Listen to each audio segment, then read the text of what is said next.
See children, as in previous video we were talking about the class SK helminthes, or which is called as Nematoda class.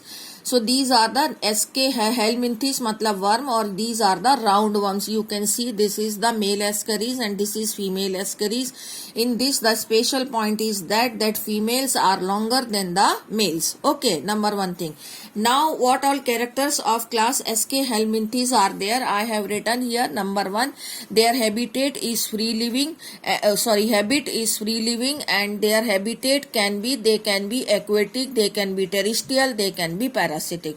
Their symmetry, as I told you, they are bilateral symmetrical, and their body even can cut into two equal half when it is been passed through the one axis. Organization, I have already told you, organ level system of organization is there, organ system level. Then it's come body cavity. As I told you, body cavity is not completely formed, so that they are called as pseudocoelomate animal. Digestion is there in the alimentary canal, and they possess the muscular pharynx by which they get the attachment in the host alimentary canal.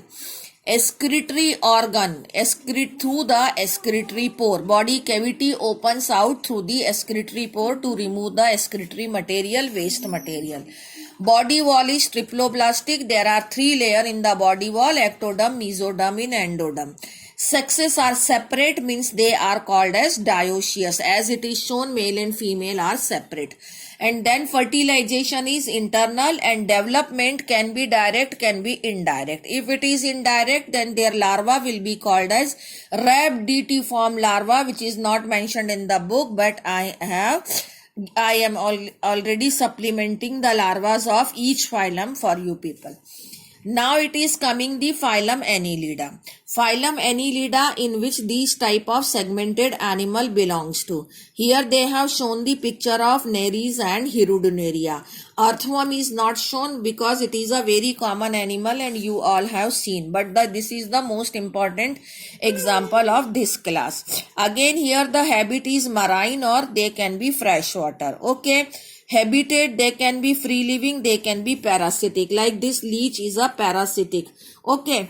After that it is coming here organization. They also possess organ system level of organization. Their symmetry is also bilateral symmetrical. Their body wall is also triploblastic.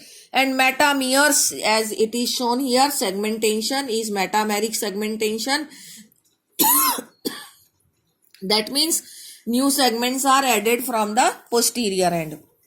Then coelom, the most important character, that they are first true coelomate animal, first class in which the true coelom is formed. Then muscles, they also possess the muscles in their body which are circular and longitudinal muscles, and these muscles help in the locomotion for movement. You may have seen the movement of the earthworm, that it moves with the help of these two muscles. Then Nereis. This is Nereis as it is shown here. This Nereis possess these, as I have labeled, you may also labeled in your book, parapodia. Parapodia are the locomotory parts of the Nereis by which it can swim in the water. Excretory organs in the earthworm are called as nephridia. You have also done it. This term you are very well aware in the 10th class also. Excretory organ of the earthworm are called as nephridia. Okay. Then it comes the nervous system. Nervous system is also present here, and paired ganglion are present in the head region, and always in the invertebrates lateral nerve cord is present, through which the nerves arises, as I have shown you it in the previous phylum also.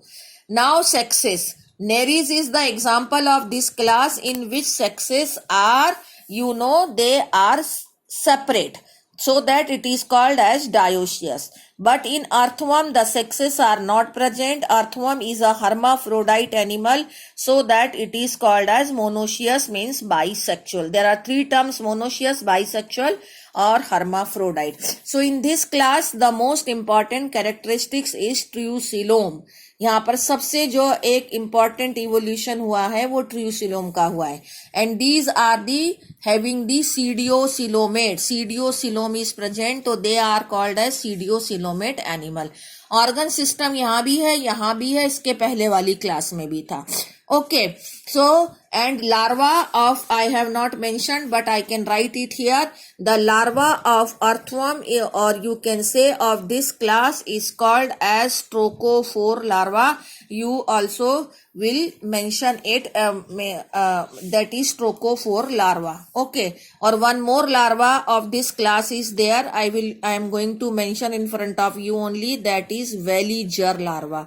So these are the larvas of this class. Okay, now it comes the class Arthropoda. Class Arthropoda is the class of insects. Okay, in this I have not prepared the notes, but now you can even prepare the notes of each class of your own only. जैसे आपको बताया, in this class nothing is new. Organ system organisation यहाँ पर है, bilateral symmetrical है. Animal can be are segmented, ये इनका head होता है, बीच में थोरेक्स और फिर ये एब्डोमेन है. जैसे आप यहाँ बटरफ्लाई में देखिए, this is its head and this is thorax और ये एब्डोमेन है. इस तरह से बॉडी हेड, थोरेक्स, एब्डोमेन में डिवाइडेड होती है. Jointed appendages as I have shown, ये इनके जॉइंटेड लेग्स जिनको अपेंडेजेस बोलते हैं. This is the characteristics feature of this class. Okay, respiration जो है यहाँ गिल्स से, बुक गिल्स से, क्योंकि this is the largest class of animal kingdom. और इस क्लास के जो एनिमल्स हैं वो एयर, वाटर और soil and on plants also, they are available everywhere. So they possess different type of body organs. तो if they are there in water तो इनमें गिल्स, बुक गिल्स होंगे. If they are in air तो इनमें lungs होंगे. And tracheal system is there respiratory system. ये आपने 10th में पढ़ा है. The most important is their circulatory system. They possess the open circulatory system which I have already explained you. Sensory organs भी इनमें होते हैं, जैसे ये यहाँ दिखा रखा है. These are their antennas. These antennas are very much sensitive for any type of change, light, dark, or you can say the food or chemical. So they are the sensory organs of the member of this class. Then as I told you, their excretory organ is Malpighian tubules. You are to learn the name only. जैसे उसके पहले वाली class प्लेटीहेल्मिन्थिस में flame cells बताए थे, Annelida में nephridia बताया था. आर्थ्रोपोडा का एक्सक्रीटरी ऑर्गन जो है वो मेलपीजियन ट्यूब्यूल्स होता है. दे आर डायोशियस, यानी कि male and female are separate. Fertilisation यहाँ इंटरनल होता है. They are egg laying, hence they are called as oviparous. Development यहाँ भी डायरेक्ट और इनडायरेक्ट दोनों हो सकता है. If the indirect development is there, then their larva is called as what. अगर आपने इसका लार्वा देखा होगा बटरफ्लाई का, that is called as caterpillar larva. Okay, nervous system में यहाँ पर फिर से वही पेयर्ड गैंग्लियंस मिलेंगे और वेंट्रल नर्व कॉर्ड मिलता है. Always in ventral side there is a nerve cord and paired ganglion का मतलब ये होता है one is here in the head region, then ventral nerve cord, and then it further divides into various nerve fibers which provide supplies to the each and every segment of the body. So these are the main characteristics. This is the largest phylum of the animal kingdom. Now homework is this, that you will prepare the notes of this class. Okay, in this class various type of animal belongs to, like the honeybees are there, like the insects, various other culex like mosquito is there, then the locust, then fossil limb king crab is a fossil arthropod is there, and as it is shown, butterfly, crab, scorpion, grasshopper, all of these are the member of this class. Okay, thank you.